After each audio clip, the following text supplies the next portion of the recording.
오늘 저희들에게 주신 말씀은 누가복음 19장 11절부터 27절 내가 돌아오기까지 장사하라. 같이 읽으시겠습니다. 시작. 이 말씀을 듣고 있을 때에 비유를 더하여 말씀하시니 이는 자기가 예루살렘에 가까이 오셨고 그들은 하나님의 나라가 당장에 나타날 줄로 생각함이더라. 이르시되 어떤 귀인이 왕위를 받아가지고 오려고 먼 나라로 갈 때에 그 종 열을 불러 은화 열 문화를 주며 이르되 내가 돌아오기까지 장사하라 하니라. 그런데 그 백성이 그를 미워하여 사자를 뒤로 보내어 이르되 우리는 이 사람이 우리의 왕됨을 원하지 아니하나이다 하였더라. 귀인이 왕위를 받아가지고 돌아와서 은화를 준 종들이 각각 어떻게 장사하였는지를 알고자 하여 그들을 부르니 그 첫째가 나와 이르되 주인이여 당신의 한 문화로 열 문화를 남겼나이다. 주인이 이르되 잘하였다 착한 종이여 내가 지극히 작은 것에 충성하였으니 10고을 권세를 차지하라 하고 그 둘째가 와서 이르되 주인이여 당신의 한 문화로 5문화를 만들었나이다. 주인이 그에게도 이르되 너도 5고을을 차지하라 하고 와서 이르되 주인이여 보소서 당신의 한 문화가 여기 있나이다. 내가 수건으로 쌓아두었었나이다. 이는 당신이 엄한 사람인 것을 내가 무서워함이라. 당신은 두지 않는 것을 취하고 심지 않는 것을 거두나이다. 주인이 이르되 악한 종아 내가 내 말로 너를 심판하노니 너는 내가 두지 않는 것을 취하고 심지 않는 것을 거두는 엄한 사람인 줄 알았느냐? 그러면 어찌하여 내 돈을 은행에 맡기지 아니하였느냐? 그리하지 내가 와서 이자와 함께 그 돈을 찾았으리라 하고 곁에 섰는 자들에게 이르되 그 한 문화를 빼앗아 10문화 있는 자에게 주라 하니 그들이 이르되 주여 그에게 이미 10문화가 있나이다. 주인이 이르되 내가 너희에게 말하노니 무릇 있는 자는 받겠고 없는 자는 그 있는 것도 빼앗기리라. 그리고 내가 왕됨을 원하지 아니하던 저 원수들을 이리로 끌어다가 내 앞에서 죽이라 하였느니라. 아멘. 기도하시겠습니다. 하나님 감사합니다. 하나님께서 성경이라는 매체를 통해서 하나님이 누구인가를 저희에게 가르쳐 주시고 그 하나님이 나하고 무슨 상관이 있으며 예수를 믿는 것과 믿지 않는 것이 이 세상에서 죽으면서 끝나는 것이 아니고 그 후의 삶에 반드시 있는데 그때 그 삶을 판가름하는 하나의 이정표고 하나의 시험지는 한마디로 예수 그리스도의 어린 양의 피가 내 죄를 대신해서 십자가에서 죽으셨는가 하는 그 믿음으로 판결이 남을 계속해서 성경은 창세기부터 계시록까지 계속 말씀하시고 언약대로 약속대로 이어져 가다가 언약대로 약속대로 예수라는 사람이 인간이 되어서 하나님의 아들이 이 땅에 오셔서 십자가를 대신 지고 죽으심으로 모든 인류에게 구원의 길을 열어놓으셨다는 것을 수많은 선지자들의 말씀과 수많은 역사를 통해서 우리에게 말씀하신 주 예수 그리스도의 말씀을 우리들이 잘나서도 아니고 지적 수준이 높아서도 아니고 우리들이 무엇을 많이 알아서도 아니고 주님의 은혜로 알게 하시고 믿게 하시고 깨닫게 하시고 그 삶을 살아내고 싶어지는 열망과 갈망이 생기게 하심을 감사드립니다. 하나님 오늘 이곳에 성령님 임재하여 주셔서 우리 각 사람 모두에게 주님이 주시는 귀한 말씀이 내 심령을 뒤바뀌는 역사가 일어나도록 주님께서 이곳에 가득 충만케 하여 주시옵소서. 예수 그리스도 이름으로 기도드립니다. 아멘. 인사하시겠습니다. 우리는 복받은 사람들입니다. 오늘 또 은혜 주실 줄 믿습니다. 네, 아멘. 우리는 지금 큐티도 마찬가지고 설교 본문도 마찬가지고 누가라는 사람을 통해서 성령의 감동으로 기록된 성경을 쭉 예수님이 십자가 지기까지 가는 과정을 지금 우리가 매주 따라가고 있습니다. 그냥 목사님이 툭 하나 던져놓은 얘기가 아니고 예수님이 승천할 날이 다 되어감을 알고 예루살렘을 향하여 올라가시기로 굳게 결심하셨다 그랬어요. 그 예수님의 굳게 결심하심을 우리들이 지금 따라가고 있는 것입니다. 자, 오늘 말씀은 예수님이 이제 예루살렘이 다 왔어요.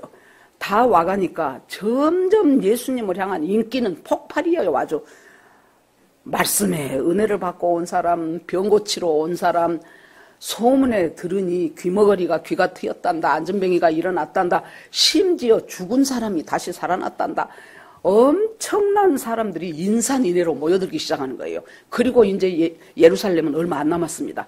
그러니까 제자들 속으로 저 예루살렘에 올라가기만 하면 이제 우리는 그동안 예수님 따라다녔던 3년 반이라는 그 세월에 대한 보상을 충분히 받고 우리는 이제 한자락을 할 수 있을 것이다라는 마음으로 들떠갖고 지금 올라가고 있는 중이에요. 그런데 가다가 여리고를 통과하게 되었습니다. 그러자 그 여리고에서 한 사람이 있는데 그 사람이 누구냐? 바로 우리가 너무도 잘 아는 삭개오라는 세리장이었어요. 세리는 여러분들 다 알다시피 로마에다가, 그때 로마의 속국이었기 때문에 로마에다 세금을 바쳐. 그런데 이 세리들은 원래 봉급이 없어요. 그럼 어떻게 하냐? 자, 예를 들어서 여기가 지금 서초구 방배동이에요. 그러면 너 방배동에 1억을 세금을 받아. 그리고 1억을 로마에다 바치고 네가 거기서 1억 5천을 받으면 5천은 네 돈이야. 1억 3천만 원을 받으면 3천만 원은 네 돈이야. 그래 놓으니까 이 세리들은 로마한테 그 돈을 바치고 나머지를 자기가 먹기 위해서 있는 힘을 다하여 자기 동족의 피를 쥐어 짜는 사람이 세리였어요. 그러니까 한마디로 세리는 이스라엘 백성에게는 죄인 중에 죄인이고 공공의 적이에요. 공공의 적이라는 영화 안 보셨나요? 가면은 유튜브에 몰아보기 그래갖고 나온 거 있어요. 그러면 내용은 되게 알아요. 공공의 적 1에는 설경구가 형사로 나와. 강력계 형사 강철중으로. 그 다음에 공공의 적 2에는 검사로 나와. 역시 강철중으로. 공공의 적이었어요. 공공의 적. 이 세리는. 그러는데 그 세리 중에서도 세리장이요. 그러니까 세리는 자기가 받은 것 중에서 또 일부를 어째요? 장한테 바쳐야 되겠죠. 그러니까 자기가 모은 세금도 지 것, 밑에 부하들이 바친 세금도 자기 것. 그러니까 점점 돈은 쌓여가는 거예요. 점점 돈은 쌓여가는데 순간순간 자기 마음에 인생이 이것이 아닌데, 인생이 이것이 다가 아닌데 돈만 많으면 뭐 돼? 돈이 많아놓고 보니 이 돈이 도대체 나를, 내 인생을 보장해주고 책임져주지 않아요. 자기 어머니 환갑이다고 오라기도 아무도 안 와버려. 누가 저런 세리와 같이 가서 그 어머니 환갑잔치를 한단 말이냐. 그래 놓으니까 내가 도대체 인생을 어떻게 살았나. 그러면서 뭔가 자기의 이 인생 문제를 해결해 줄 수 있는 그 누군가가 없을까라고 생각할 때 예수님에 대한 소문이 들리는 거예요. 사람들이 보통 랍비하고 다르다. 보통 선생이 아니다. 이분이 하는 말은 우리의 심령 깊숙한 곳에 있는 우리의 문제들을 해결하는 말씀이고, 아픔과 고통과 가난과 괴로움과 모든 것들 위에서 그래도 저분을 따라가고 싶은 마음이 들게 하는 그 말씀이고, 그리고 말씀이 말로만 그친 것이 아니요. 바리새인과 서기관들은 말들을 하고 하나도 행하지를 않아요. 그런데 예수님은 말씀을 하시면 그 말씀이 그대로 응한다. 나는 생명의 떡이다. 그러고 나서 예수님은 뭐 하셔요? 오병이어로 그곳에 벳세다 들판에 모여있는 사람 장정만 5천 명을 다 먹이시는 거예요. 나는 빛이다 해놓고 어째요? 나면서부터 소경 들린 그 사람 눈 딱 고쳐버리는 거예요. 빛이 되게 하는 거예요. 그러니까 사람들이 막 인기리에 모여들기 시작했죠. 그 지금 여리고를 지나간다는 소문을 듣고 나니까 삭개오가 어째요?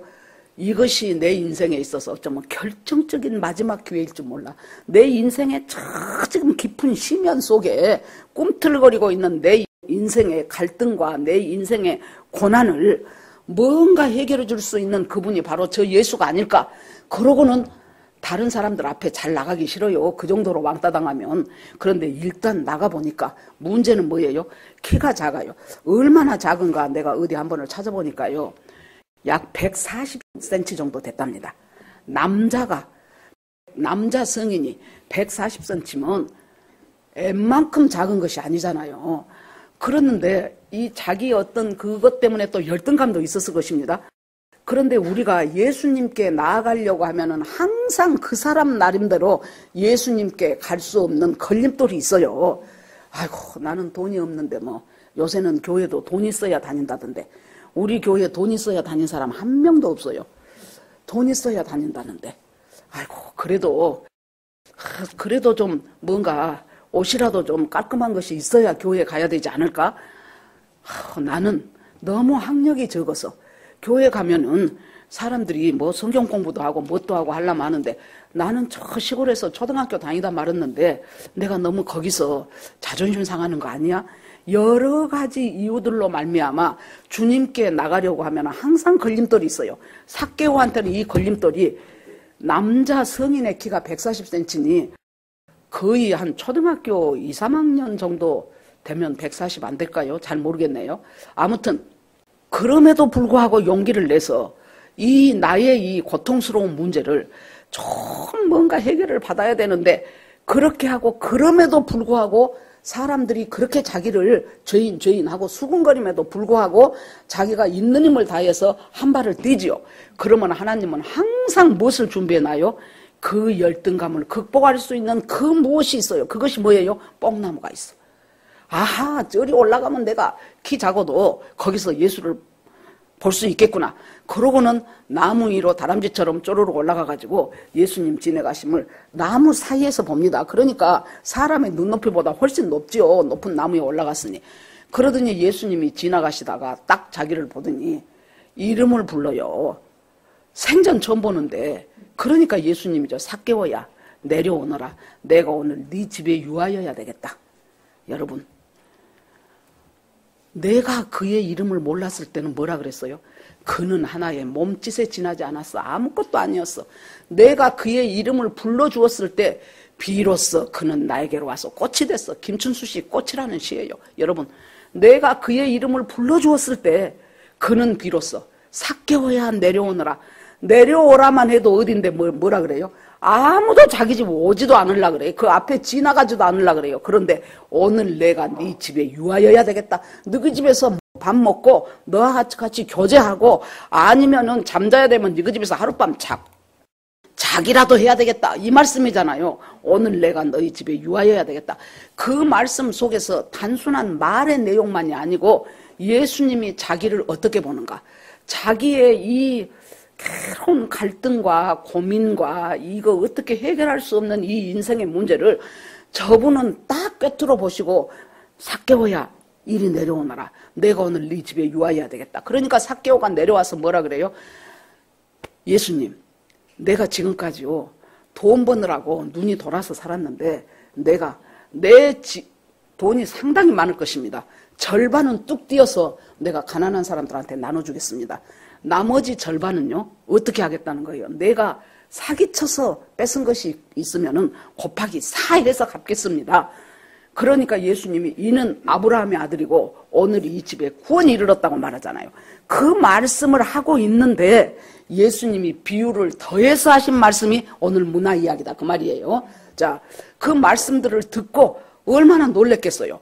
이 삭개오가 얼마나 돈이 많은 줄 아는데 그 돈 절반은 띄어서 가난한 사람 주고 그 중에서 자기가 잘못 빼앗들인 것 있으면 그건 갖다가 곱하기 4로 갚겠습니다.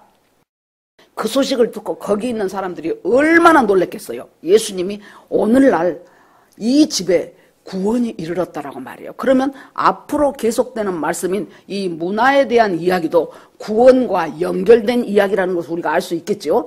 자, 11절에 보니까 그들이 이 말씀을 듣고 있을 때 예수께서 비유를 더하여 말씀하시는데 이는 자기가 예루살렘에 가까이 왔고 그들은 누구예요? 제자들은 하나님의 나라가 당장에 나타날 줄로 생각해요.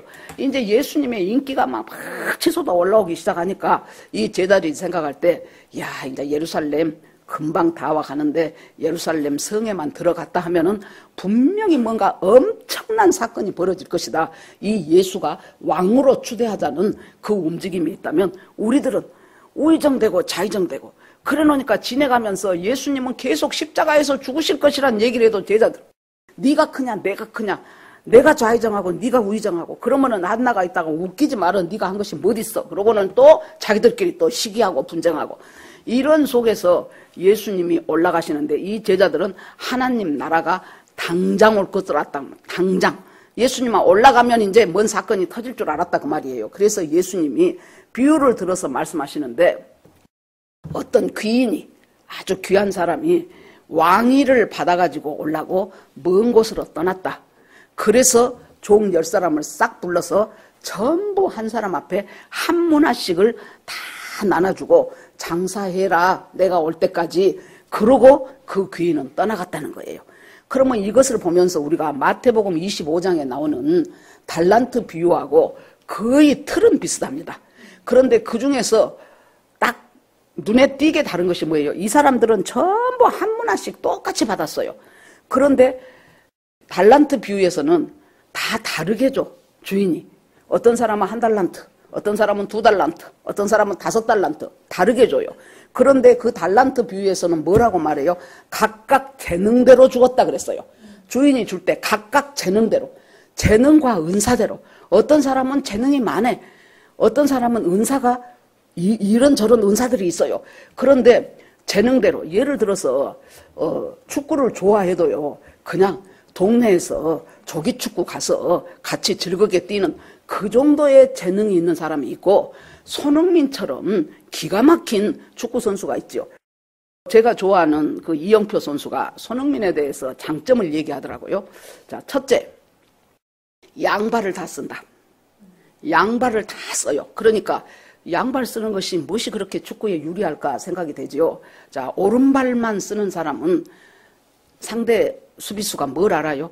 쟤는 오른발을 쓰니까 오른발로 찰 것 아니에요. 그러니까 방향이 정해져 있어요.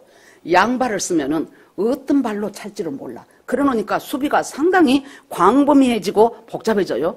두 번째는 스피드가 무지하게 빨라. 그거 알지요? 옛날에 손흥민 선수 70m로 혼자 차고 들어가서 골이 난 거 보셨죠? 따라오들 못하더만. 옆에 있는 애들이 따라오지를 못해. 그래서 엄청난 스피드.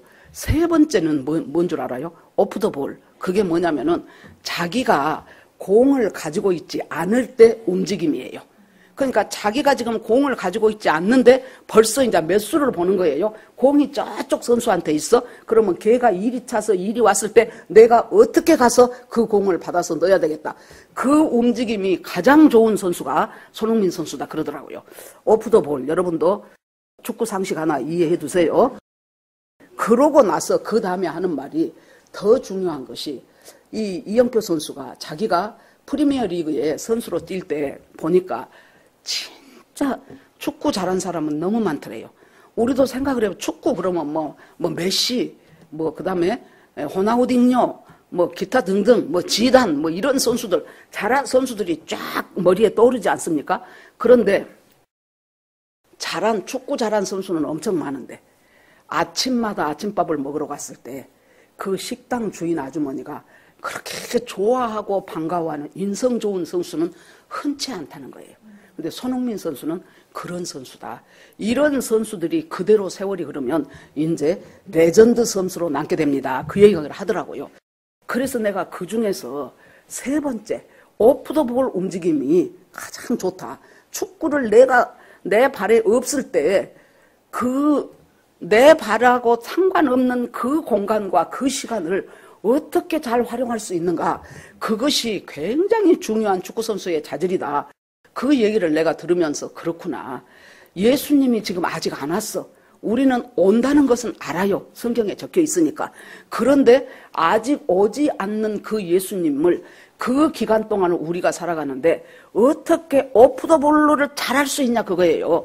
어떻게 해서 한 수 두 수 앞을 내다보면서 우리가 있는 힘을 다하여 그것들을 준비할 수 있을 것인가. 아마 이제 여러분들도 4월 4일 대통령 탄핵이 완전히 파면이 된 것을 여러분들이 보셨을 것입니다.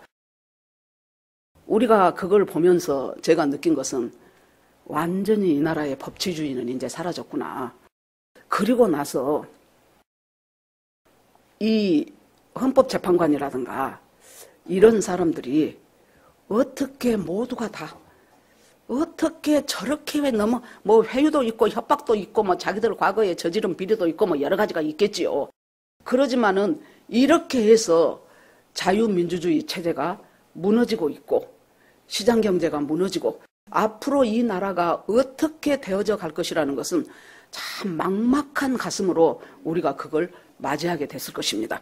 그런데 거기서 그 문영배 씨 말하는 폼이 수상하더라고 얘기를 해가는데, 그래서는 저 수상하네 그랬더니 결국에 가서 그래서 8대 0으로 파면을 합니다 했잖아요.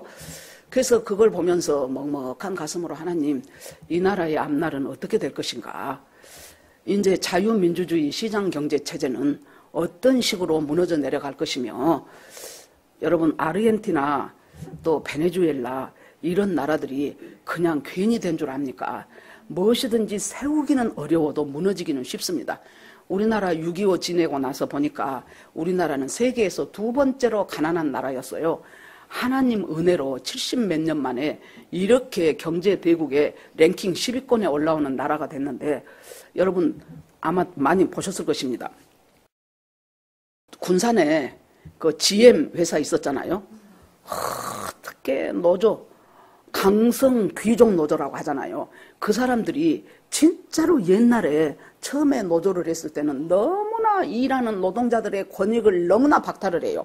죽으라고 일시키고 봉급은 눈곱만큼 주고. 그래 놓으니까 이래서는 안 되겠다. 우리 노동자들의 권익을 대변할 수 있는 노조를 만들자 그랬잖아요. 그래서 이것이 점점 봉급도 오르고 웬만한 거기 현대자동차라든가 기아라든가 이런 사람들 웬만한 근로자들 연봉이 1억이 넘습니다. 그 정도면 살만 하잖아요. 그런데도 어떻게 돈을 올려라 이 민주노총이 들어갔다 하면 다 망하는 거예요. 그렇게 해가지고 하니까 도저히 회사에서 이대로 가다가는 회사를 더 이상 이끌어갈 수가 없으니까 폐쇄를 해요. 공장 폐쇄. 더 이상 못하겠다는 거예요. 지그들이 설마 떠나겠어? 설마 떠납니다.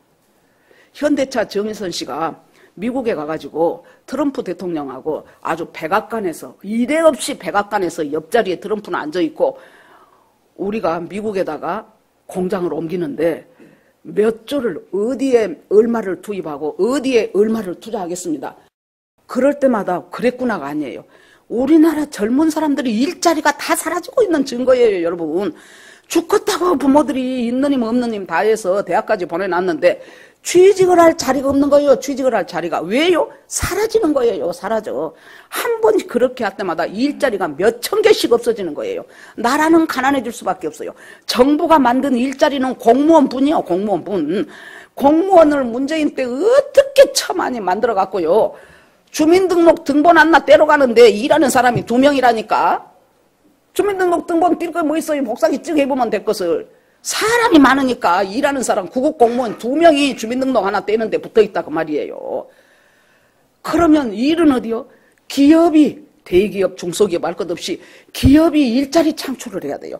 이 일자리를 만들어야 우리들 자식들이 대학 졸업하고 취업을 할 일자리가 생겨요. 그런데 일자리는 지금 몇천 개씩 줄어들어. 여러분 현대제철 한번 보셨죠? 머리에 붉은띠 두르고 인센티브 많이 내놔라. 현대차는, 기아차는 잘 버니까 자기들보다 더 많아. 그걸 인정을 해야지. 그러니까 이제 인센티브로 올릴 수 있을 만큼 올려주고, 뭣도 주고, 그 사람들이 요구하는 것이 뭐까지 있는 줄 압니까?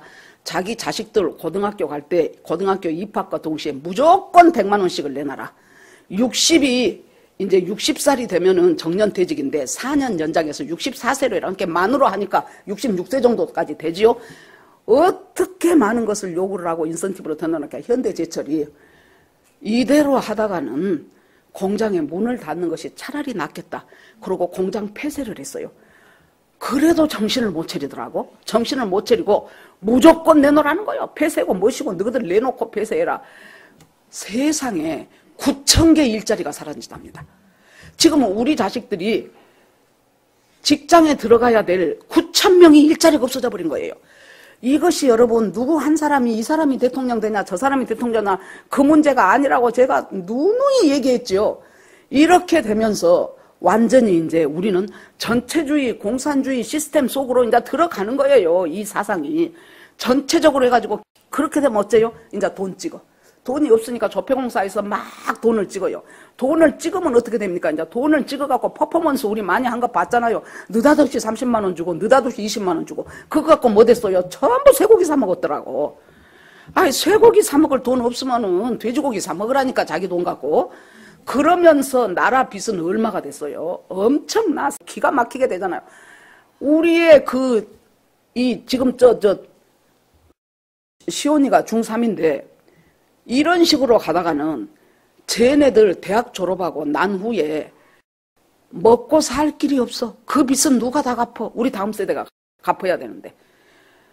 그러니까 이제 이 모양 저 모양으로 온갖 이름을 다 붙여서 이제 세금들을 만들어낸다 그 말이에요. 이런 상황 가운데서 트럼프가 다른 나라는 관세를 뭐 25%, 35% 그렇게 한다 그랬는데 미국에서는 안 해. 그러니까 우리나라 사람들이 우리나라 그 공장들이 어디로 가요? 세상에 미국에 가서 이미 현대제철은 삽을 뜨기 시작했어. 거기다 공장 세우겠다고. 우리나라 일자리는 그렇게 없어지고. 이것이 단순한 문제가 아니에요. 단순한 문제가 아니에요.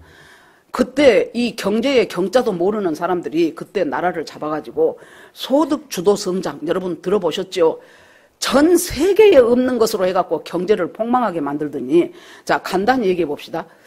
일주에 또 몇 시간 이상 근무하면 안 되게 해놨어. 지금요, 반도체라든가 이런 것들, 그러고 나서 중국의 드론이라든가 이 중국 사람들이 물밀듯이 몰려들기 시작하면서 지금 현재 중국 사람들이 60만 내지 70만이 있어요.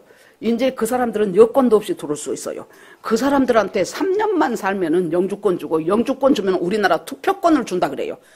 아이, 중국 사람이 우리나라 투표해갖고 못 얻었어요. 지그 나라 중국 좋도록 할 거 아니겠습니까? 이렇게 나라가 지금 소리 없이 무너져가고 있는데 아주 자범 수준의 범죄가 5개, 6개 줄줄이 있는데도 불구하고 무조건 무죄. 여러분, 정말로 그 중에서 답답한 것이 그것에 넘어가갖고 현혹되어갖고 이 나라가 어떻게 되어져 갈 것인가에 대한 근심과 걱정이 전혀 없이 자기 감정대로 살아가려고 하는 이 수많은 국민들을 하나님, 그것에 우리는 예수 믿는 사람이라 조금 더 깊이 생각하면은 근본적인 원인은 영적인 문제가 많아요. 한국 교회의 목사님들이 60% 이상이 윤석열 대통령 탄핵하는 것이 옳다고 한 사람이 60% 이상이에요. 그리고 그 사람들이 전부 WCC, WEA 다 찬성해갖고 2013년에 백스코에서, 부산 백스코에서 WCC를 유치해가지고 그것이 뭐 하는 것이에요? 분명히 성경은 모든 사람들에게 성령이 하시는 말씀이 예수 그리스도 외에 구원 얻을 이름을 준 적이 없다고 분명히 성경은 말하잖아요. 오직 구원은 예수. 왜 다른 종교도 다 좋은데 꼭 예수만 믿으라 그래요? 다른 종교 다 좋지요. 그런데 죄 문제가 해결되지 않으면은 우리는 이 세상에서 사는 것이 끝이 아니에요. 우리는 죽어서 천국이냐 지옥이냐 둘 중에 하나 가요. 그런데 그 기준점이 뭐예요? 예수의 피가 내 죄를 씻었다는 것을 믿고 아멘한 사람은 저쪽으로 가고, 예수하고 상관없이 인생 산 사람은 저 밑에 더운 데로 뜨거운 데로 가는 거예요. 그런데 그 죄를 용서하기 위해서, 그 죄를 씻기 위한 유일한 방법이 예수 그리스도가 그 죄를 다 짊어지고 죽어야 돼. 같은 인간은 아무리 죽어도 소용없어요. 예수님은 하나님의 아들이 100% 하나님이자 100% 인간으로 오신 하나님이 죄는 전혀 없으신 예수 그리스도가 모든 인류의 죄를 대신해서 십자가에서 죽으시고 우리 죄를 용서하시고 그것을 믿는 자는 구원이에요. 그러는데 그러기 때문에 예수 외에는 우리에게 구원 얻을 이름을 준 적이 없다 그랬어요. 내가 곧 길이고 진리고 생명이니 나로 말미암지 않고는 아버지께로 올 자가 없느니라. 인생의 많은 길 중에 하나가 하나요. 유일한 길이요. 영어 성경 보면 내가 더가 앞에 붙은다고 그랬죠. 정관사 더가 붙어. 유일한 길이고 유일한 생명이고 유일한 방법이에요. 하나님께로 가는. 그러기 때문에 기독교는 어떤 의미에서 굉장히 배타적이에요. 여러분, 배타적일 수밖에 없어요. 그 길밖에 없는데 그 길이 아니고 저 길도 있고 저 길도 있다고 하면 아니다고, 길은 이것뿐이다고 이렇게 말하는 것이 너무나도 옳지 않겠습니까? 자, 그러고 있는데 내가 가만히 눈을 감고 마음을 진정을 시켜야 되겠다 하고 있는데 떠오르는 것이 지난주 설교가 떠오르더라고요. 예수님이 항상 기도하고 낙심하지 말아야 될 것에 대해서 말을 하면서 거기도 의롭지 못한 재판관, 불의한 재판관이 있는데 그 재판관에게 정당성을 가지고 계속 자기의 원한을 풀어달라고 하죠. 그러면 우리가 하나님 간단하게 생각합시다. 이 나라가 건국할 때 자유민주주의 체제와 시장경제로 출발한 나라예요. 하나님, 이것이 가장 사람들의 개개인의 인권과 개개인의 자유를 보장하는 가장 합당한 정치 시스템이에요. 이대로 우리가 나아갔기 때문에 이 나라가 지금 이렇게 세계적인 나라가 됐지. 똑같이 정전 휴전협정 맺고 북한은 공산주의를 신봉했고 남한은 자유민주주의 체제로 가겠다. 처음에는 북한이 훨씬 잘 살았다 그랬죠. 우리보다 GNP가 200 몇이었어요. 거기는 그러다가 세월이 흐르고 계속 자유민주 체제로 발전하면서 시장 경제로 서로 경쟁을 붙들어 가면서 그렇게 살아내는, 그렇게 하기 위하여 이 나라 자본이 없으니까 어쩌다 그랬어요. 박정희 대통령이 독일한테 가갖고 차관을 좀 빌려주라 그래. 그러니까 그쪽에서 뭐라 그래요? 사람이 빌려주려면 담보가 있어야지. 가난하디 가난한 나라 대통령이 와갖고 차관을 몇만 마르크를 빌려주라 그러니까 너를 못 보고 빌려주겠냐. 예를 들어서 은지가 나보고 목사님 나 2천만 원만 빌려주세요. 그럼 내가 가만히 은지 얼굴을 쳐다볼 거 아니에요? 저것이 첫째, 저것이 2천만 원 갖고 뭐 달라고 2천만 원 빌려주라 그럴까? 둘째, 지가 빌려가갖고 나한테 갚을 능력이 되겠어? 저희가 직장에 다니면서 한 달 봉급이 얼마 정도 될 것이면 그 중에서 한 달에 얼마씩을 저축을 해서 그 2천을 갚을 것인가 생각을 해야 되잖아요. 그래 놓으니까 뭘 갖고 너희를 빌려주겠냐. 빌려줄 담보할 것이 없어. 그래 놓으니까 그 독일의 대통령이 뭐라 그래요? 그러면 좋다. 너그 나라에서 우리나라에 간호사들이 안 하려고 하는 일이 있어. 시체 처리하고 중환자 대소변 받아내고 그 일을 니네 나라 간호사들을 불러갖고 그 일을 하게 해라. 둘째, 청년들이 광부로 와가지고 독일 사람 광부들이 들어가는 것이 지하 몇 미터요. 그 밑에는 못 들어가. 그 밑에를 우리 광부들이 들어간 거예요. 그러면 그 사람들의 봉급을 담보로 해서 그 몇만 마르크를 빌려주겠다. 그러면 이제 그 우리나라 광부들하고 간호사들을 만나러 가기 위해서 차를 타고 가.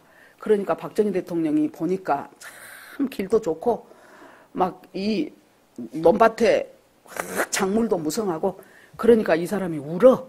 그러니까 대통령이 왜 우십니까? 뭐 쬐끄만 나라에 박정희 대통령이 얼마나 또 작았어요. 쬐끄만 대통령이 와갖고 옆에를 보면서 울었어. 그러니까 왜 우십니까? 그랬더니 우리나라는 언제 이렇게 잘 살아볼까 생각하니까 마음이 아파서 웁니다. 그랬더니 한 가지 내가 가르쳐 드리리다. 고속도로를 만드시오. 이거 지금 아우토반을 달리고 있는데 고속도로를 만들어서 물동량이 빠르게 움직일 수 있어야 이것이 그 나라의 동맥이 될 것이오.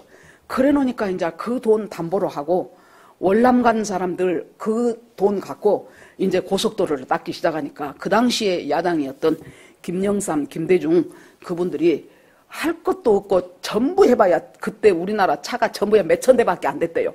몇천 대밖에 안 되는 차를 뭔 놈의 고속도로는 고속도로요. 그러고는 고속도로 만들려면은 나부터 딛고 넘어가라 그러고 김대중 대통령이 가서 탁 땅바닥에 누웠어.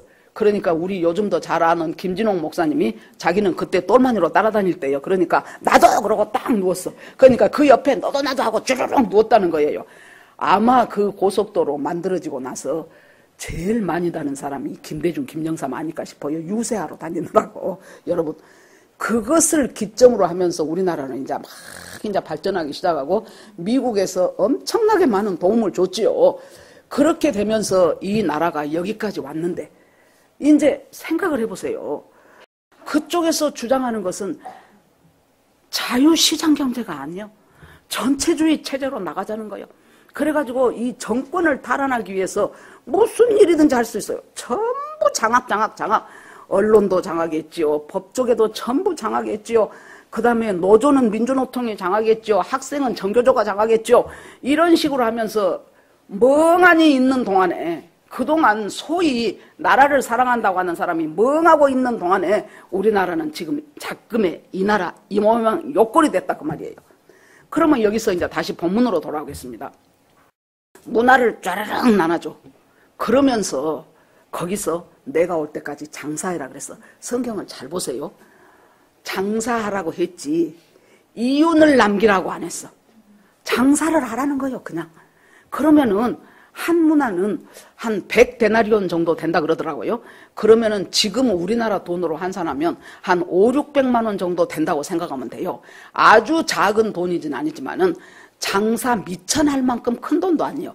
요새 5, 600만 원 갖고 여러분 어디 뭔 장사를 어떻게 제대로 여러분 뭐 가게 보증금만 해도 그것 갖고는 안 돼요. 그래 놓으니까 장사를 하라고 했는데 주인이 뭐라 그래요? 내가 간다. 가가지고 나는 왕위를 받아가지고 다시 온다. 너희들은 내가 다시 올 때까지 장사해라 그러죠. 이육을 남기라는 장사라는 것은 해보면 장사를 잘해서 이득이 많이 난 사람도 있고 잘못해서 문 닫아야 되는 사람도 있고 간신히 본전치기 하는 사람도 있고 다양하잖아요. 그런데 이 귀인은 뭘 중요시하는 거예요. 어떤 태도로 네가 장사를 했는가가 나는 중요하다는 거예요. 남기고 안 남기고는 둘째 문제고 네가 내 말을 듣고 어떤 자세로 그 말을 순종해서 그것에 충성되게 장사를 한 그 태도가 나는 중요하다는 거예요. 언제까지? 내가 올 때까지. 그렇게 장사해라 그랬어요. 그래 놓으니까 이제 이 사람들이 한 문화씩을 가지고 이제 장사를 하기 시작했습니다. 그래서 드디어 귀인이 왕위를 받아가지고 왔어요. 그랬더니 한 문화를 가지고 10문화를 남긴 사람은 주인님 제가요 열심히 장사해서 10문화를 남겼습니다.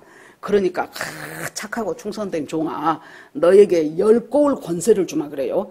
그 다음에 이제 또 한 사람이 와서 주인님 나는 한 문화로 5문화를 남겼습니다. 그러니까 주인이 또 똑같이 착하고 충성된 종아 너는 5고을 권세를 주리라. 문제는 지금 뭐예요? 한 문화 그대로 수건에 싸놨다 그랬어. 여러분 마태복음 25장 달란트 비유하고 지금 왔다 갔다 하셔야 돼요.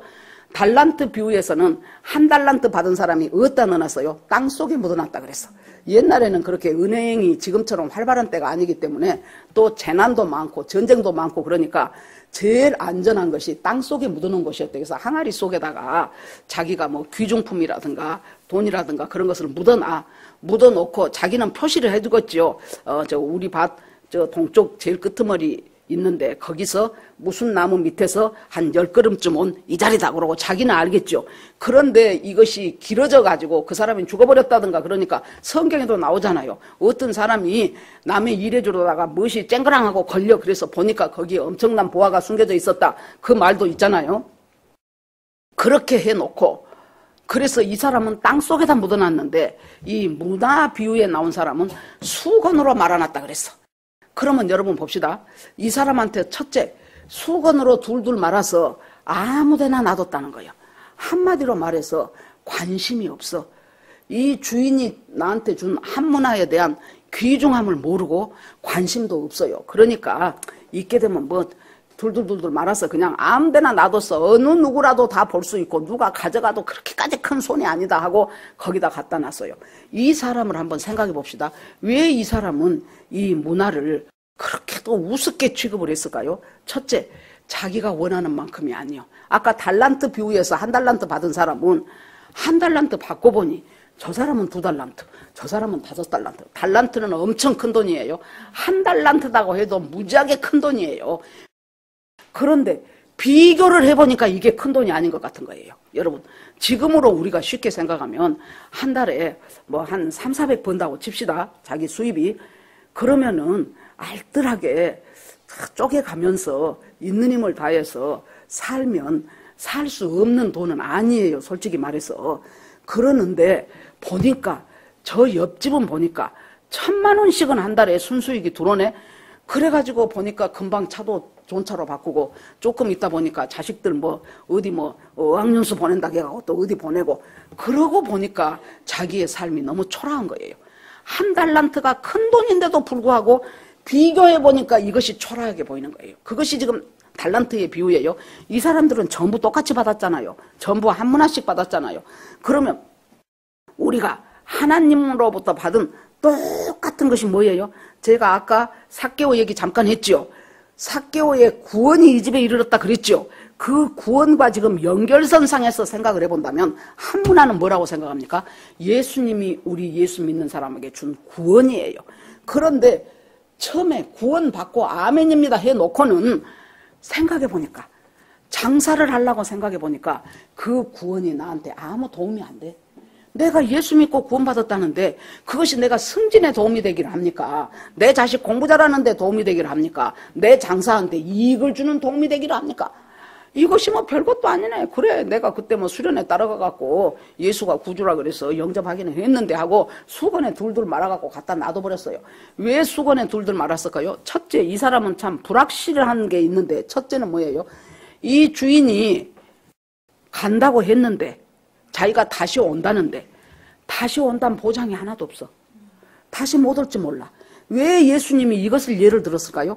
예수님은 그 당시에 얼마 전에 뭔 일이 있었냐면은 그 유대의 왕인 헤롯 왕이 죽으면서 자기 아들 몇 명 있는데 그 중에서 헤롯 아켈라오라는 아들한테 자기 왕위를 계승해주고 싶어. 얘가 차기의 왕이다 그랬어요. 그런데 이제 그때는 로마의 속국이기 때문에 아버지가 물려줬다고 지가 그대로 왕이 안 돼. 로마의 황제의 지금 허락을 받아야 돼요. 그러니까 로마 황제한테 허락을 받으러 가. 그 소식을 듣고 이 헤롯 아켈라오라는 사람이 엄청 성격이 안 좋았답니다. 그래 놓으니까 이스라엘 사람들이 아이고 지가 아버지도 개떡 같았는데 저것이 왕돼 놓으면은 이거 진짜 우리나라 골치 아파진다. 먼저 가가지고 한 몇십 명 정도가 지름길로 가서 로마 황제한테 저 사람이 왕되는 것을 우리는 반대합니다. 그러고 이제 서명을 해가지고 절대로 아켈라오는 왕이 되면 이 나라에 혼란이 옵니다. 그래서 황제한테 이제 하기 위해서 또 출발을 한 거예요. 이제 황제 그거 방해를 하기 위해서. 그래 놓으니까 잘못하다가 오는 길에 암살당할 수도 있고 못 올지 몰라. 온다고 말했어도 온다는 것이 불확실해. 그 다음에 두 번째, 오기는 와도 언제 올지를 몰라. 세 번째, 자기가 왕위를 갖고 온다고 했는데 저 사람이 잘못돼서 왕위를 못 갖고 그냥 일반 평민으로 올 수도 있어. 그런 속에서 생각하니까 이 사람이 확실하게 왕권을 가지고 온다는 것이 확률적으로 굉장히 낮다 그 말이에요. 여러분, 예수 믿는 사람들은 확률로 사는 사람이 아니에요. 확신으로 사는 사람이에요. 하나님이 말씀한 그것에 말씀에 확신을 갖고 살지 확률로 사는 사람이 아니에요. 여러분, 확률로 했다면 인천 상륙작전에 메가더가 5,000분의 1이라 그랬어. 인천 상륙작전에 성공할 수 있는 확률이 5,000분의 1이라고. 5,000분의 1. 그러면은 세상에 4,999는 불가능하다는 소리 아닙니까? 그럼에도 불구하고 예수 믿는 메가더가 있는 힘을 다해서 기도하면서 이 한국을 전쟁 난 지 지금 해방된 지 얼마 되지도 않았는데 이걸 어떻게 할 것인가 해가지고 그 5,000분의 1을 미국에서도 다 반대했다 그래요. 그런데 그걸 그것이 누굽니까? 뒤에서 메가더로 하여금 그렇게 할 수 있도록 하나님께서 마음을 주신 하나님의 마음이고, 열심히 부산 조량교회에서 이제 나라는 다 먹었어요. 다 먹고 저 낙동강 밑에 그 전선 조금 남았어. 그 초량교회에서 얼마나 사람들이 모여갖고 한 보름 동안을 하나님 외에는 이 나라를 살릴 방법이 없습니다. 우리를 구해주소서. 그 전에 45년부터 50년 사이에 얼마나 많은 신탁통치 반대, 신탁통치 찬성 해가면서 얼마나 좌우 이념 내력이 복잡했다 그랬죠. 나중에 미 군정청에서 사회주의 공산주의를 할래, 자유민주주의를 할래, 77%가 우리 공산주의 하겠다는 거예요. 온 국민이. 왜 그랬을까요? 그동안 이조시대 때 양반 상놈 해갖고 계급으로 얼마나 수탈을 당했으며, 그 다음에 지도자라는 것들은 맨날 당파 싸움 해갖고 노론, 소론, 남인, 서인 해가면서 아주 우리나라 지금 정치권처럼 나라는 엉망이 되기 시작하고 고종이라는 임금은 무능하기가 짝이 없고, 그런 속에서 그 수탈당하고 빼앗기고 농사 죽겠다고 지어야 지주들한테 다 갖다 바쳐야 되고, 그런데 뭐라 그래요? 전부 다 잘 사는 못 사는 사람 없이 똑같이 나눠주겠다고 하니 나도 거기 있었으면 그놈 찬성했을 거예요. 그러니까 그때 이승만 김구 선생이 공산주의에 대해서 알아. 절대로 이것은 속임수지. 여러분, 어떻게 사람이 같은 부모가 자식을 낳아도 잘난 놈, 못난 놈, 공부 잘한 놈, 공부 못한 놈, 뭐 잘 딸린 놈, 달리기 군뱅이 같은 놈, 뭐 다양하잖아요. 그래 놓으니까 이것은 절대로 있을 수 없다. 제가 옛날부터 그 예화 많이 들지요. 자, 코넬대에서 어떤 교수가 오바마 때요. 오바마가 우리나라는 경제적으로 제일 상위층도 없애버리고 제일 밑에도 없애버리고 평균하게 잘 사는 나라를 만들겠다. 그러니까 얼마나 말은 좋습니까? 여러분 이 말에 속아요. 사람들이 말에. 그러니까 그래 큰 부자도 없고 큰 가난한 사람도 없고 평균적으로 살면 좋지. 그러니까 그 노 교수가 있다가 그 대학에서 이것은 오바마의 잘못된 생각이다. 도저히 그렇지 않다. 그러니까 학생들이 아니 교수님 아니 왜 잘못됐습니까? 좋지 않습니까? 경제 방향을 그렇게 잡아야 하지 않습니까? 그랬더니 교수가 그래? 그럼 한번 실험을 해보자. 지금부터 이제 한 학기에 시험을 3번을 보는데 어떤 시험을 보더라도 평균 학점이 있을 거 아닙니까? 그 평균 학점을 모든 학생한테 다 주기로 하자 그랬어. 이게 좋습니다. 그랬어. 처음에는 B가 나왔어. B0가. 그러면 여러분 생각을 해보세요. 그 중에서 공부 열심히 해서 A 맞은 애도 있겠지요. 공부 안 해서 D 맞은 애도 있겠지요. 그래갖고 플러스 마이너스 해갖고 평균을 내보니까 B가 나왔단 말이에요. 그러면 누가 억울합니까? A 맞도록 공부한 사람이 억울하겠죠. 자, 두 번째 시험을 봐. 그러면 지난번에 A뿔 나올 정도로 공부했던 애가 A뿔 나오게 공부하겠습니까? 안 하지요. 나는 죽겠다고 공부해갖고 성적표는 B인데 누가 바보같이 A뿔 나오도록 공부하냐고요. 안 해.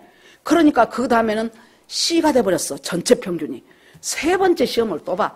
그러니까 이제는 F를 전부 다 공부를 안 해. F. 이것이 바로 뭐예요? 전체주의 사회로 가는 망하는 지름길이다 그 말이에요. 그러니까 여러분 이 경제 자체가 공산주의 체제, 사회주의 체제로 가면서 경제가 발전한 나라가 한 개나 있는가 보라고. 한 개나 있는가. 중국은 이대로 해서는 안 되겠다 싶어갖고 나중에 등소평 나오고 막 이렇게 저렇게 되면서 자기들이 이제 이 체제 자체는 정치는 공산권이어도 경제체제는 많이 수정 그 자본주의를 도입을 해갖고 그렇게 저렇게 나아가고 지금 간신히 그렇게 있는데 미국에서 어떻게 관세를 때려버리니까 지금 중국 지금 망하기 일보 직전이라 그러더라고요. 아무튼 그런 상황 속에서 여러분 지금 우리가 살아가야 될 것이 무엇인가? 우리가 요구하는 것은 자유민주주의 시장경제 체제를 끌고 가겠다고 하는 정치 지도자를 우리의 지도자로 세워야 우리가 이만큼 발전했고 우리가 이만큼 살아가고 앞으로도 이 나라가 살아갈 수 있는 방법이 이거다 그 말이에요. 한문화라는 것은 무엇이냐? 바로 구원이라면 저는 이 말씀을 어저께 계속 묵상을 하면서 그러면 우리가 내 구원을 위하여 예수 믿고 구원받고 땡이 아니고 내 모든 삶의 영역에 이 구원이 퍼져야 돼요. 친구와의 교우관계에서도 이 구원은 퍼져가야 돼. 내가 학교에서 공부하는 속에서도 이 구원의 능력이 들어가야 돼요. 직장에서 직장생활하면서도 이 구원의 능력이 들어가야 돼. 집에서 시집살이 하면서도 이 구원의 능력이 들어가야 돼요. 그렇게 되면서 나도 구원받고 남도 구원받고 즉 구원이라는 것은 예수님의 말씀에 순종하면서 그 순종함을 갖고 충성해. 이 한문화 수건에 둘둘 싼 사람의 첫째 잘못은 뭡니까? 바로 주인에 대한 이해가 심히 부족했어요. 주인을 잘 몰라. 하나님을 몰라. 그러니까 자기 나름대로 왜곡된 하나님을 지금 생각하고 있는 거예요. 그래서 호세아서는 여호와를 알자. 힘써 여호와를 알자 그랬어요. 안다는 것은 야다라고 그랬죠. 이브리 말로 다 알아. 우리 교인들은 뭐예요? 경험하여 아는 거예요. 경험하여 알 때 그것이 내 것이 되지. 옆에서 들은 사람 말만 듣고는 그래 그러고 듣고 흘려버려요. 경험하여 아는 거예요. 여호와를 경험하여 알라는 거예요. 여호와를 체험하여 알라는 거예요. 그래서 체험 시장이 중요합니다. 내가 체험한 것에 대해서는 누가 뭐라 그래도 아니요. 내가 그렇게 체험했는데 그때 나한테 그렇게 했는데 하고 자기의 확신이 있어요. 확률로 사는 것이 아니고 확신으로 사는 우리예요. 이 사람은 첫째 주인에 대한 잘못된 왜곡된 시각을 갖고 있었고 확신이 없어. 그러니까 저 사람 온다고 했는데 올지 안 올지 알 게 뭐야. 온다 그래도 꼭 왕위를 갖고 온다는 법이 없잖아. 그래놓은데 진짜로 왔네. 그래서 결산을 해. 그래놓으니까 이 사람은 뭐라고 합니까? 항상 보면은 변명이 많은 사람이 복잡한 사람이에요. 우리도 어디 만나자 그래갖고 늦게 오지요. 일찍 온 사람들은 아무 변명이 없어. 그 시간 안에 앉으면 돼. 꼭 늦게 온 사람이 올라는데 남 때는 너 몰라는데 막 차가 막혀갖고 막 거기서 뭐 저쩌고 막 뭐 수리 공사를 하고 막 그래갖고 거기서 그랬고 내가 올라고 해갖고 딱 가니까 금방 전철이 떠나버려갖고 한낮 떠나고 나니까 세상에 15분이 지나네 하고 이제 말씀이 많잖아요. 일찍 온 사람은 그냥 가만히 있어. 말씀이 많아요. 그런데 이 사람도 뭐라 그래요? 당신은 엄한 사람이라. 내가 왜 수건에 둘둘 말아서 저 사람처럼 열무나 못 남긴 줄 압니까? 당신은 엄한 사람이요. 엄한 사람이라는 것은 여기서 무슨 뜻이냐 그러면은 지독한 사람. 사람이 편한 꼴을 못 보고 종들을 달달 볶는 사람. 당신은 엄한 사람이요. 달달 볶는 사람이요. 그러기 때문에 거기다가 또 당신은 심지도 않아놓고 거둘라고 하는 사람이요. 안 심고 거둘라고 하니까 얼마나 불량한 사람이겠습니까? 뭐 하려고 그러면 주인이 한 문화씩이나 은전을 주고 갑니까? 그렇게 돈을 아까고 인색한 사람은 안 주지. 그런데 주인에 대한 잘못된 생각 때문에 이 사람은 자기 인생을 잘못 장사를 하는 거예요. 그래서 당신은 엄한 사람, 우리를 달달 볶는 사람, 엄격한 사람, 거기다가 심지 않고 거두고 모으지 않는 데서 해치려고 하는 사람이기 때문에 내가 이것을 갖고 왔습니다. 이대로 나 이 원금 안 없애려고 달달 몰아갖고 수건에 놔뒀다가 이걸 갖고 와. 자, 당신이 둔 것이니까 보세요 하고 내놓는 거예요. 그러자 거기서 주인이 뭐라고 해요? 이 악한 자야, 이 악한 자야. 내가 네가 하는 말로써 너를 판단하리라. 자, 그래, 너는 그렇게 나를 엄한 사람이고 인색한 사람이고 나를 지독하게 너희들을 볶는 사람이라고 생각을 했냐? 그렇다면 내가 그렇게 인색한 사람이라면 내가 다시 와서 반드시 엄하게 결산을 하리라는 생각은 왜 못했냐?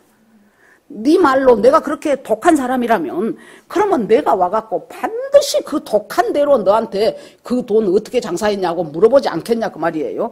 그러니까 중요한 것은 하나님을 잘못 왜곡되게 생각하면은 내 인생의 모든 면에서 전부 왜곡된 삶의 방향으로 나가면서도 자기는 옳다고 변명이 많은 거예요. 당신은 엄한 사람입니다. 그러면서 내가 그렇게 지독하게 인색한 사람이었다면 그 돈 갖다가 은행에 놔두면 1년이 됐건 얼마가 됐건 요새 지금 금리가 조금씩 높아간다고 하지요. 이자라도 받을 것 아니냐. 여기서 이자는 뭘까요? 네가 정말로 내가 네 주인이라는 것을 인정한다면 내가 네 주인이라는 것은 흔적이라도 있어야 될 거 아니냐 그 말이에요. 하나님이 내 하나님이고 하나님이 내 구주라고 우리가 믿고 살아가고 있다면 우리의 삶 속에서 그 이자와 같은 흔적이라도 있어야 될 거 아니냐 그래요. 예수 믿는 흔적이라도. 예수 믿는 것은 주일날 와서 교회 잠깐 왔다 갔다 하는 것이 예수 믿는 것이고 그 다음부터 자기의 영혼용 모든 삶의 방향은 전부 놔놓도록. 그러면 다른 사람들은 그것 갖고 정신없이 여러분 충성은 어디서 나와요? 그 내가 성품이 충성스럽기 때문에 충성한 것이 아니고 나한테 이 일을 맡긴 이 미션을 맡긴 그 주인의 성품이 너무도 분명하고 너무도 귀한 분이기 때문에 나는 저 사람이 하라고 하는 일을 할 거야 그래요. 여러분 초등학교 다닐 때 생각해봐요. 초등학교 6학년 때 우리 담임선생님이 그때는 일반 집에서 은행을 잘 그렇게 안 가요. 돈도 없으니까. 꼭 그 선생님이 나를 불러갖고요. 송자야 그러면 예 그러면은 너 그때는 농업은행이라 그랬어요. 농협이에요. 농업은행에 가서 돈을 딱 그 통장에다가 넣어줘요. 그래갖고 요거 예금해라 그러면 예 그러고 가면서 막 가슴이 뛰는 거예요. 잘못하면 어쩔까? 왜 어른이 안 오고 네가 왔냐 그러고 그 은행원이 나 야단치면 어쩔까? 내가 이걸 잘할 수 있을까 싶으면서 막 가슴을 뛰면서 그러고 가. 그래갖고 이제 벌벌 떠는 우리 선생님이요 이거 예금하고 오라 그랬는데요. 그러니까 응 그러냐 그러면서 너 여기 앉아있어. 그러고는 그 사람 떼떼떼떼 해갖고 다 했다 갖다 드려라 그래요. 한번 해보니까 아무것도 아니잖아요. 그래 놓으니까 우리가 선생님을 믿고 그 은행 직원을 믿으니까 다음부터 선생님이 그 심부름 시키면 어째요? 기꺼이 즐겁게 가. 많고 많은 53명 학생 중에서 하나님이 나를 믿고 선생님이 나한테 이 심부름을 시켰구나 싶으니까 열심히 즐겁게 가는 거예요. 충성이라는 것은 뭐예요? 나한테 그 일을 맡긴 그분의 성품을 내가 알기 때문에 내가 순종하고 하는 것이 충성이에요. 그래서 맡은 자들이 구할 것은 충성이니라 그랬죠. 자, 그랬더니 그 주인이 와가지고 내가 그렇게 엄격한 사람이라면 엄격하게 계산할 것도 생각했어야지. 내가 그렇게 모으지 않는 것을 취할 수 있는 사람이라면 하다못해 이자라도 네가 준비해야 될 것이 아니냐. 예수 그리스도가 나의 주 나의 하나님이라면 하다못해 예수 믿는 흔적 같은 이자라도 내놔야 돼. 그게 뭐예요? 내가 참 힘들고 부족하고 어리석지만 하나님 단 한 걸음이라도 내가 하나님 말씀대로 살아보겠습니다. 그것이 특별하게 표는 안 나. 그럼에도 불구하고 내가 하나님 믿음대로 살아보겠습니다. 나는 그것이 한 문화라고 생각됩니다.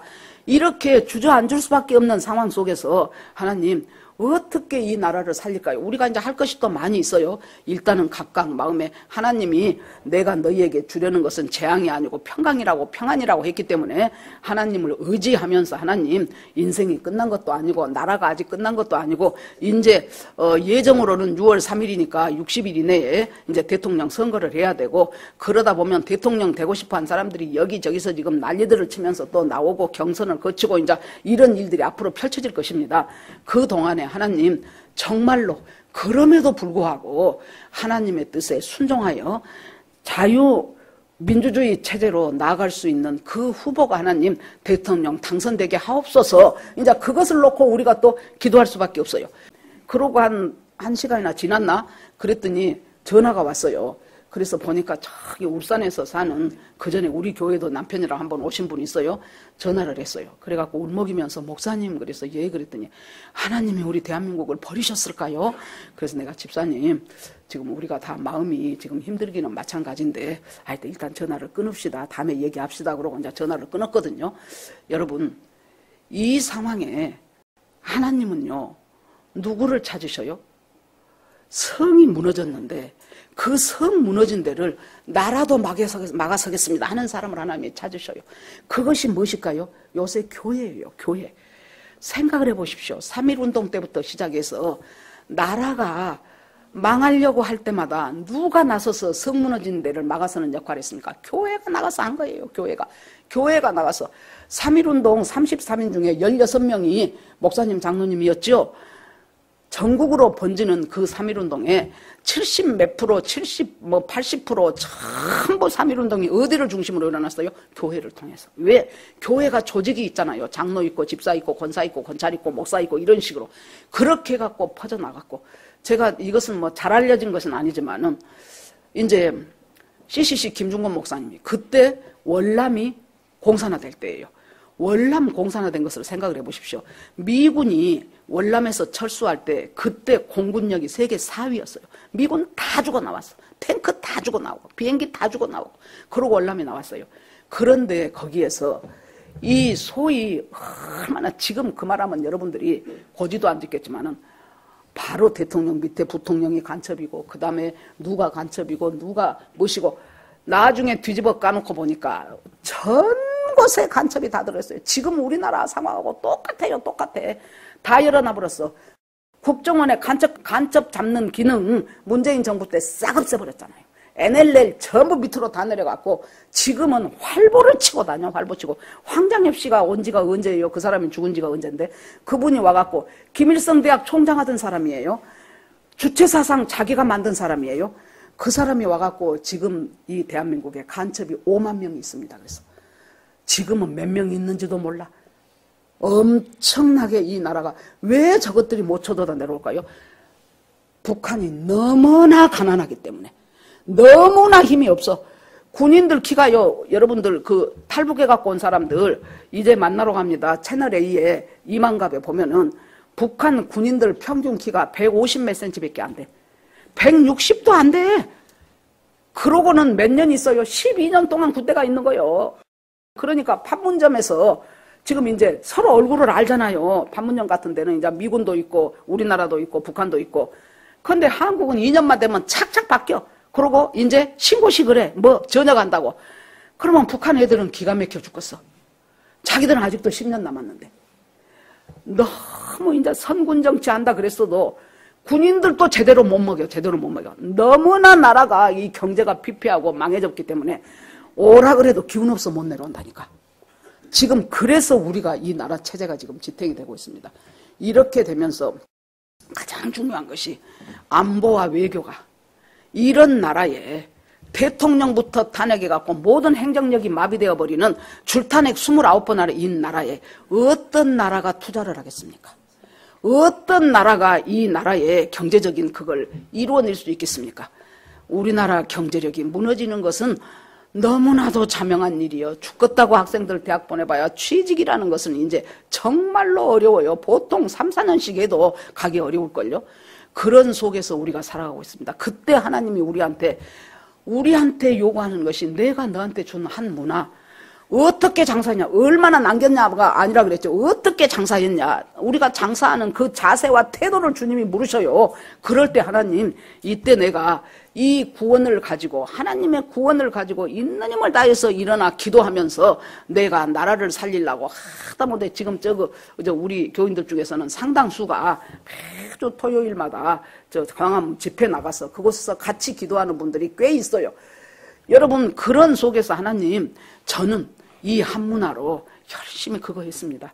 하나님, 저는 이 한 문화로 내 가정 복음화를 위해서 있는 힘을 다해서 나는 노력했습니다. 하나님, 그 한 문화가 전부 지금 구원하고 연결이 된다 그랬어요. 그 한 문화를 가지고 참으로 어렵고 힘든 이 세상 속에서 어떻게 믿음으로 살까를 나는 정말로 하루에 최소한 30분 이상씩은 내가 하나님 앞에 나라와 민족을 위하여 기도하는 시간을 내가 가지려고 했습니다. 이것이 전부 한 문화예요. 그러면 주님이 오셨을 때 그렇게 자기 있는 자리에서, 자기 일상의 삶 속에서 계속해서 주님의 말씀대로 충성하면서 살려는 사람한테 하나님이 뭐라 그러겠어요? 너 열문하다 그래요. 너 열문 하나 남겼네. 열 고울 권세를 너에게 주리라. 여기서 지금 달란트 때하고 다르죠. 달란트 때는 네가 작은 일에 충성했으니 내 주인의 잔치에 참여할지어라. 근데 여기는 열 고울 권세를 준대. 우리가 했던 수고에 비해서 한 문화로 열 문화 만들라니까 수고했지요. 이 수고에 비해서 보상이 너무 커. 우리가 죽어보면 알아. 보상이 너무 커요. 너무 커. 그 큰 보상을 하는데 어째요? 여기서 10고울 권세 주겠다, 5고울 권세 주겠다. 그것은 천년왕국 때 예수님이 다스릴 때 같이 그래서 이 문화를 나눠주고 장사라는 것은 주인이 자기 이득 보려고 장사라고 안 했어요. 뭐 달라고 장사라고 했을까요? 그 천년왕국 때, 천년왕국까지 안 가도 돼. 저 사람이 있는 힘을 다해서 성실하게 이익이 나든지 손해가 나든지 성실하게 장사하는 그 사람을 하나님이 찾아가지고 하나님의 사람으로 쓰기 위해서, 하나님의 사람으로 사용하기 위해서, 그것을 보기 위해서 장사하라고 한 것이지, 네가 이득 많이 내갖고 안 그래도 부자여, 저기들이 이득 내봤자여, 그거 위해서 한 것이 아니라고요. 그래 놓으니까 주님이 나에게 주신 한 문화, 그 한 문화는 구원이에요. 구원. 이 구원을 갖고 내가 어떻게 장사를 하냐고. 여러분 일생 동안 지금 수십 년 살아왔는데 얼마나 핑계가 많고 거리도 많습니까? 큰뜩 먼 일만 생기면 주일날 교회 안 오는 것은 당연해. 일이 없어야 교회 오는 사람들. 몇십 년을 다녀도 하나님과 나와 개인적인 만남의 시간을 가져봐야 되겠다라고 생각도 안 해. 생각을 해봐야 거기서 하나님을 깨닫게 되고 알게 될 거 아닙니까? 최소한. 그것도 안 해. 이런 사람들은 어떤 사람이라고 봅니까? 수건에 둘둘 말아놓은 사람이에요. 나는 지금 내가 수건에 둘둘 말아놓은 내 구원 언제 전도했는가 기억도 안 나?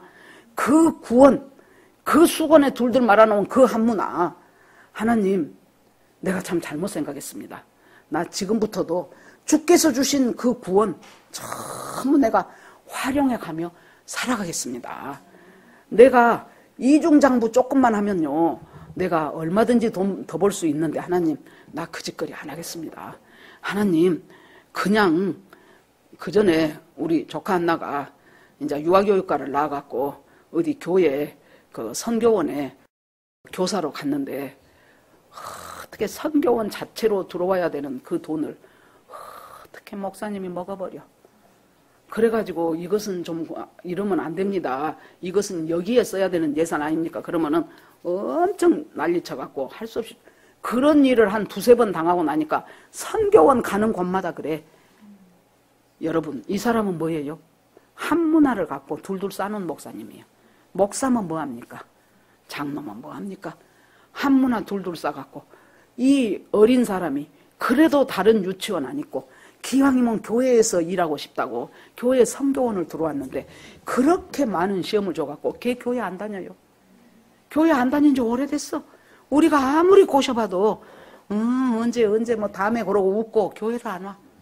여러분, 작은 자 하나를 실족하게 하는 자 어쩐다 그랬어요. 연자맷돌을 짊어지고 물에 빠치우는 것보다 더한 일이라 그랬잖아요. 우리에게 주신 그 문화, 나는 어떻게 사용하고 있는가? 자세를 본다니까요. 내가 몇 명 전도했습니다가 아니고 네가 전도하려고 하는 마음, 내가 기도하려고 하는 마음, 내가 구제하려고 하는 마음, 내가 봉사하려고 하는 마음, 그 자세를 주님은 보면서 야, 너는 많이 안 남긴 것 같아도야 내가 보니까 네가 10문화나 남겼네, 네가 5문화 남겼네. 자, 나중에 그 아름다운 왕권을 가지고 와서 통치하는 그때에 네가 나와 더불어 통치하자. 마지막으로 뭐다로 주님은 별것도 아닌 우리한테 꼭 이렇게 같이 하려고 할까? 한마디만 하겠습니다. 전에 어떤 목사님이 그러더라고. 엄청 가난했대, 자기 집이. 자기 아버지가 학교 뭐 소사 하시는 분이었는데 옛날인데 봉급이 얼마 되겠습니까? 그러는데 한번 자기 중학교 1학년인가 2학년 때 아버지가 학교 갔다 오니까 아무개야 그러고 너 나 딸 어디 좀 가자 그러고 손잡고 갔는데 어디를 가냐? 어디 집안나 앞에 가갖고 이것이 이제 앞으로 우리 집이다. 이 집을 샀다 그러더래요. 중학생인 지가 아무리 생각해도 우리 집이 돈이 없는데 어떻게 해서 이 집을 샀을까?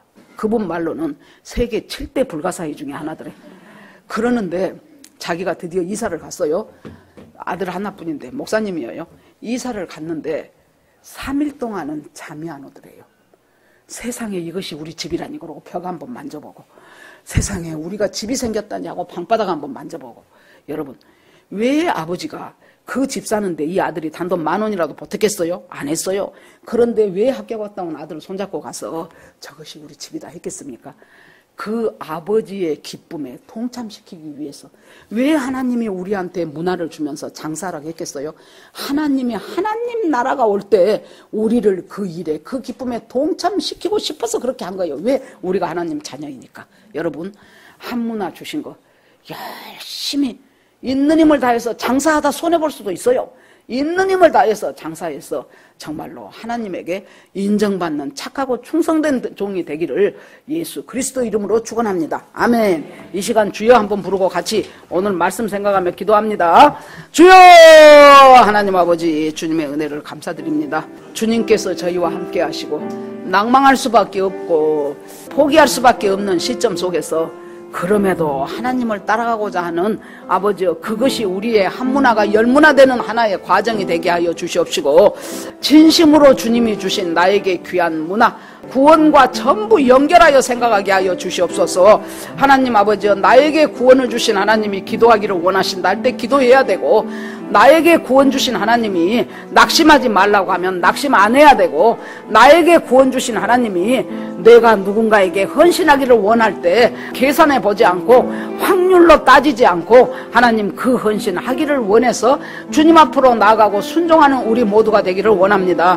주께서 이 시간도 함께해 주신 것을 믿고 감사드리며 예수님 이름으로 기도했습니다. 아멘.